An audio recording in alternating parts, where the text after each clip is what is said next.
আসসালামু আলাইকুম বন্ধুরা, আমি আজকে রান্না করব তেলাপিয়া মাছ। দেখুন, সিমের বিচি দিয়ে বড় তেলাপিয়া। আমি এখন একটু মাছটা ভেজে নিব।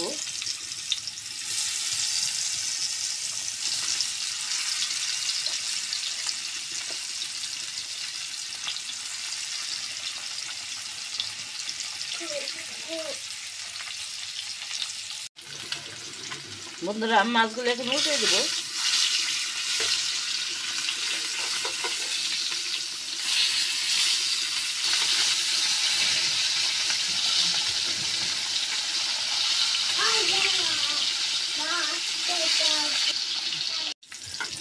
বন্ধুরা দেখুন, মাছ ভাজা হয়ে গেছে। আমি মাছগুলো উঠিয়ে নেব।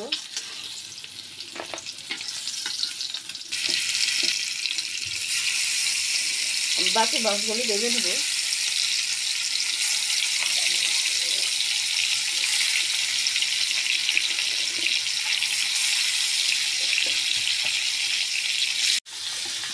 বন্ধুরা দেখুন, আমার বাকি মাছগুলো ভাজা হয়ে গেছে। এখন আমি উঠে তরকারিটা রান্না।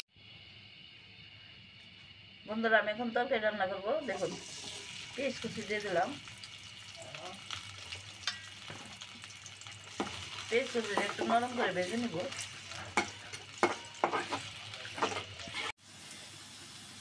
বন্ধুরা, এখন আমি আদা রসুন এবং পেঁয়াজের পেস্ট দিয়ে দিলাম।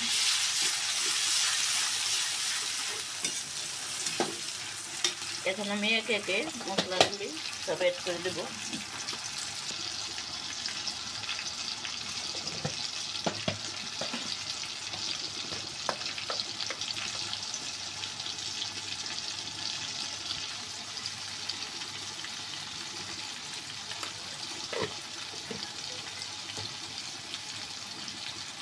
স্বাদ মতো লবণ। এখন আমি একটু পানি অ্যাড করে ভালো করে মশলাটা কষিয়ে নিই।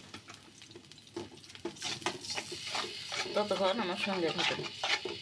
দেখুন, তরকারিটা আমি সুন্দর করে কষিয়ে নিয়েছি। মশলায় তেল ছেড়েছে। এখন দিয়ে দেবো টমেটো। আমি বড় সাইজের 2টা টমেটো কেটে দিছি। টমেটোটা একটু রান্না করে নেই, তারপরে সিমের বিচিগুলি দিয়ে দেবো।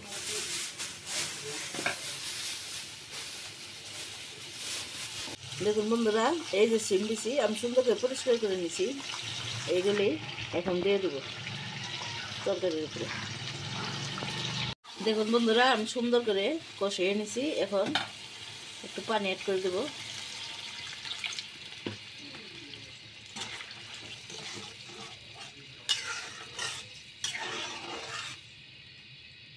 এখন আমি ডেকে দেবো, ডেকে রান্না করে নেবো। পানিটা ফুটে উঠলে মাছগুলি দিয়ে দেবো। একটু লবণ লাগবে, আর একটু লবণ দিয়ে দিলাম। জলে পানি ফুটে গেছে। এখন আমি মাছগুলি দিয়ে দেবো।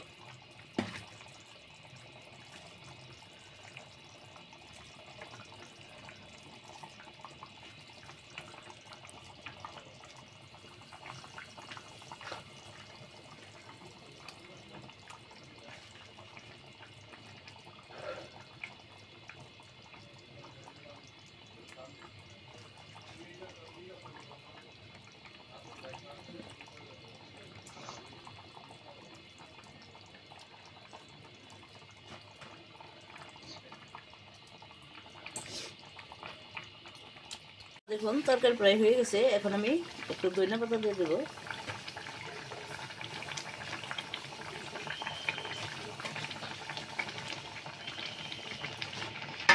বন্ধুরা, আমার রান্না যদি আপনাদের কাছে ভালো লেগে থাকে, এভাবে তেলাপিয়া মাছ দিয়ে টমেটো দিয়ে সিমের বিচি দিয়ে রান্না করে খাবেন। এটা খুব মজার তরকারি। রুই মাছ, যে কোনো বড়ো মাছ দেয় বন্ধুরা খাবেন। এটা খুব মজার তরকারি।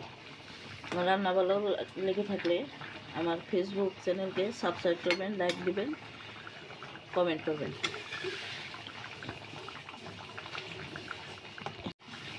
কমেন্ট করবেন, সাবস্ক্রাইব করবেন। আর ফেসবুক চ্যানেলকে লাইক দিবেন, শেয়ার করবেন, কমেন্ট করবেন। এখন আমি একটু ডেকে দিয়ে 2 মিনিট পর নামিয়ে ফেলবো। দেখুন বন্ধুরা, আমার রান্না শেষ। এখন আমি নামিয়ে পরিবেশন করবো।